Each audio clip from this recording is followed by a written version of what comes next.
Ce cours est une introduction aux généralités concernant les cours d'interaction protéines-ligands. Donc, dans tous ces cours, je garderai la même couleur pour les protéines, le bleu, et pour les ligands, ce rose. Alors, quel est l'objectif de l'étude de l'interaction protéine-ligand? Le but est de caractériser de manière quantitative l'interaction d'un ligand, donc qu'on représente ici, avec une protéine. Donc ce ligand va venir se lier dans le site de cette protéine. Qu'est-ce que ça veut dire quantitatif? Tout simplement, ça veut dire qu'on va venir mettre des chiffres. C'est aussi simple que ça. Donc ça, c'est notre premier objectif.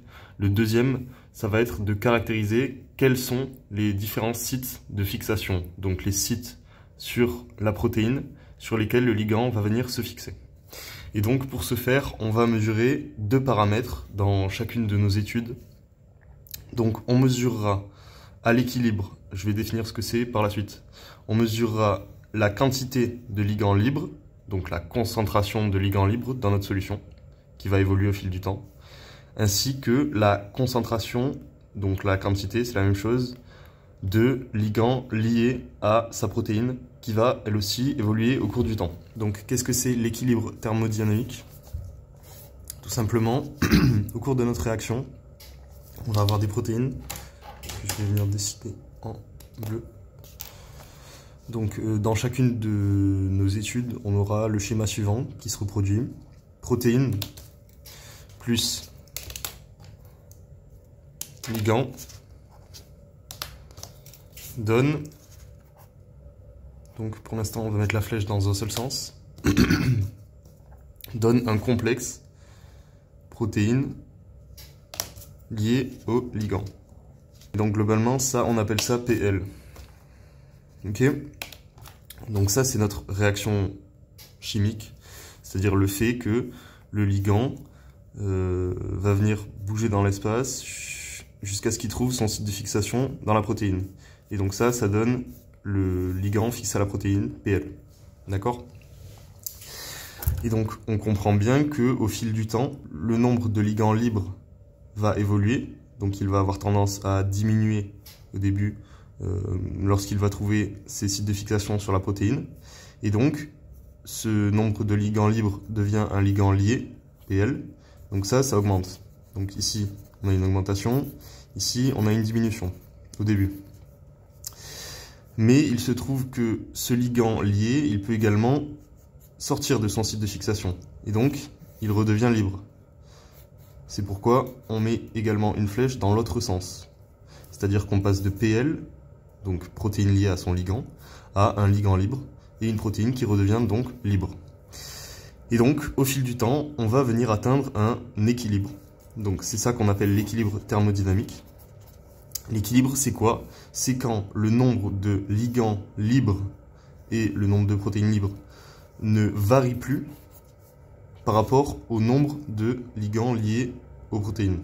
Et donc l'intégralité de nos études se feront à cet équilibre thermodynamique, c'est-à-dire qu'on vise à étudier l'interaction protéine-ligand à un point fixe, entre guillemets, des variations, pour éviter une variable supplémentaire.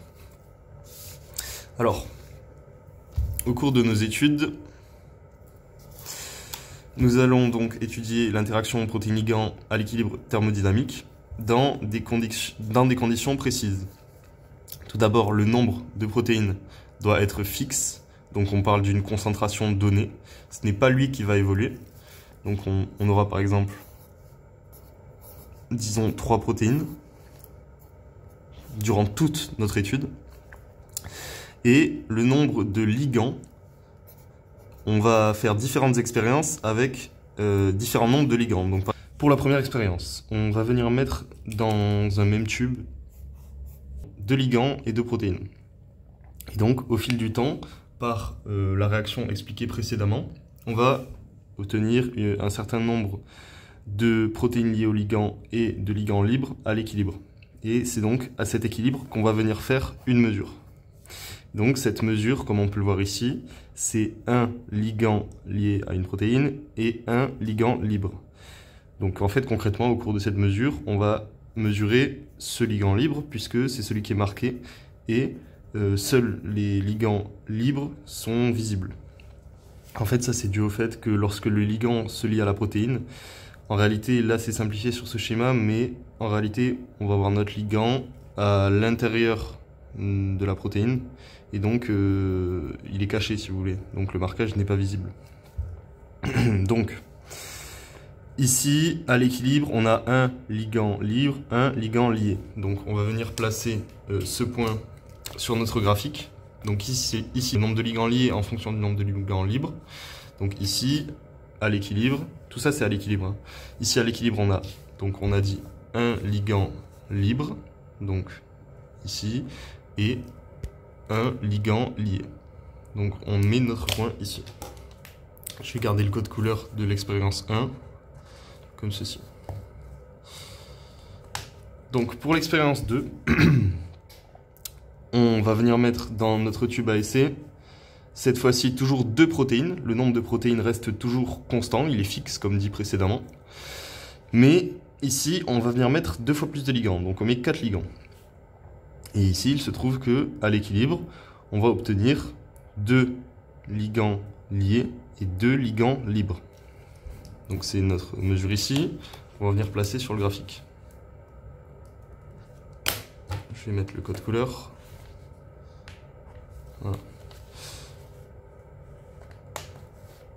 Jusqu'ici, on a une fonction affine, on a une droite. Mais ce qui va maintenant devenir intéressant, c'est que dans notre troisième expérience, où on a toujours le même nombre de protéines, mais où cette fois-ci on a beaucoup plus de ligands, on a 6 ligands, et bien, ici à l'équilibre, étant donné qu'on n'a que 2 protéines, on aura toujours 2 ligands liés au maximum. Donc on atteint ce qu'on appelle un plateau. Et 4 ligands libres. C'est-à-dire que les ligands sont en excès par rapport au nombre de protéines. Et donc, ici, on va venir atteindre... donc ici, si on place notre point, il va être là. Je vais mettre le code couleur. Donc ici, on a atteint ce plateau qui est dépendant du nombre de protéines. Et si on vient tracer la courbe qui relie ces points, donc on va avoir ici le plateau, et en réalité, voilà, la courbe ressemblera à ça. C'est-à-dire que c'est une hyperbole. C'est ce qu'on appelle une hyperbole. Donc, il faut savoir que si dans vos mesures, vous ne prenez pas les bonnes quantités de ligands, vous pouvez voir, par exemple, simplement cette partie de la courbe. Donc, vous avez l'impression que c'est une droite, une fonction affine. Alors qu'en réalité, si on vient découvrir le reste, eh bien on se rend compte que c'est une hyperbole. De même, si on prend trop de ligands, on peut avoir seulement cette fonction plane qui n'évolue pas, qui est donc due au seuil de saturation. Et donc nous, ce qui va venir nous intéresser, c'est de quantifier le nombre de ligands libres par rapport au nombre de ligands liés, et on va venir faire des maths avec ça par rapport aux courbes. Donc ça, voilà, c'est la base des interactions protéines-ligands. On va travailler donc à l'équilibre avec cette réaction expliquée ici, en gardant un nombre de protéines fixes et en faisant varier le nombre de ligands. On mesure le nombre de ligands libres. Selon les différents marquages, ça peut varier, mais globalement c'est l'idée. Et on vient ensuite faire différentes expériences avec différentes valeurs, avec différents nombres de ligands, en gardant les protéines fixes. Et à l'équilibre, on place nos points sur nos courbes en fonction de nos différentes expériences. Donc ici, on rappelle, c'est l'expérience 1, 2, 3. Et voilà, on obtient une courbe de saturation. Afin de caractériser les interactions protéines-ligands, on va utiliser 2 différentes approches expérimentales. Les méthodes dites directes et les méthodes indirectes. Donc dans les méthodes directes, on va tout simplement exploiter la différence de taille entre le ligand libre et le ligand lié. Donc par exemple, on comprend bien qu'un ligand libre qui est donc seul va être beaucoup plus petit qu'un complexe du ligand lié à une protéine, donc ligand plus protéine. Et donc à partir de ça, on va pouvoir caractériser l'interaction protéine-ligand et contrairement à l'approche expérimentale indirecte, on pourra déterminer le nombre de sites de fixation. Quant à l'approche expérimentale indirecte, eh bien, on va ici exploiter un changement de propriété physique qui est induit par la formation du complexe. Alors c'est une phrase assez compliquée, mais quand on prend un exemple concret, c'est très simple à comprendre. Par exemple, pour ce que nous avons vu précédemment, on avait dit que notre ligand était marqué et que ce marquage était visible lorsque le ligand était libre, mais qu'il devenait invisible lorsque le ligand était complexé à sa protéine. Eh bien, si on dit que ce marquage est de la fluorescence, on comprend bien que lorsque le ligand est libre et qu'il n'est pas caché par la protéine, cette fluorescence est visible. Et lorsque le ligand est complexé à la protéine, cette dernière va venir, entre guillemets, l'absorber et donc le cacher, et la fluorescence ne sera plus visible. Donc, lorsque le ligand se complexe à la protéine, on a un changement de la propriété physique qui est l'émission de fluorescence, qu'on ne peut donc plus mesurer. Donc le problème des approches expérimentales indirectes, c'est qu'on ne peut pas déterminer en général le nombre de sites de fixation. Bon, maintenant on va essayer de comprendre qu'est-ce qui nous intéresse dans les hyperboles que l'on va mesurer. Donc comme expliqué précédemment, lorsqu'on fait nos mesures, on obtient des courbes de type hyperbolique. Tout d'abord, quelle est l'équation de cette hyperbole? Donc vous verrez souvent y égale a fois x sur b plus x. Et c'est important de comprendre à quoi renvoient ces lettres qui sont assez abstraites. Donc c'est pourquoi j'ai ici mis des couleurs. Donc y, ça va être notre axe des ordonnées, x, notre axe des abscisses. Jusque-là, c'est classique. Donc, deux valeurs particulières vont nous intéresser lors de notre étude des hyperboles obtenues via les valeurs que nous aurons mesurées. Et ces deux valeurs, je les ai mises ici en vert clair et en rose clair. Tout d'abord, la première valeur qui nous intéresse, c'est le Ymax. Donc Ymax, concrètement, lorsque nos x tendent vers l'infini, on va obtenir un certain seuil de saturation, donc un plateau. Et c'est ce plateau qu'on va appeler Ymax. Et donc ce Ymax, il correspond au A dans notre équation. Donc par exemple ici dans mon exemple, j'ai mis Ymax égale à 2. Et ensuite, on va venir diviser ce Ymax par 2. Donc ici, 2 divisé par 2, ça nous donne 1. On reporte vers la courbe le point auquel ça correspond. Et l'abscisse de ce point, ça va être notre x de 0,5. Donc pourquoi x de 0,5? Eh bien tout simplement, 0,5 fois 2, ça fait 1. Donc ici dans mon exemple, j'ai mis que c'était égal à 3. Et donc, concrètement, dans notre équation, on va voir ça. Donc ici, je vais remplacer par les valeurs qu'on a pris dans l'exemple. Donc ici, on a dit que Ymax égale à 2, donc c'est 2 fois x sur x 0,5, on a dit que c'était égal à 3.